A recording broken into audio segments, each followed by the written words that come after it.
மாரிமக மாயம்மா மனக்குறைய தீர்க்கும் அம்மா இருவெள்ளி விரதம் சொல்லி எடுத்து வரோம் முழப்பாரி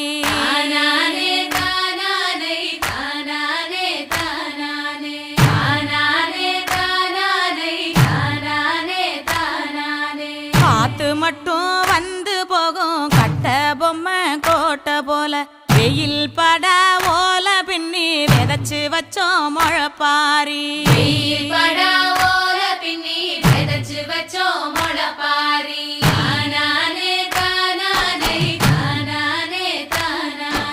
நடுவினிலே பொத்தி வச்ச நல்ல நல்ல ஓட்டிலெல்லாம் வித விதமா பயிர் விதைச்சு வெக்காழிக்கு போடுங்கம்மா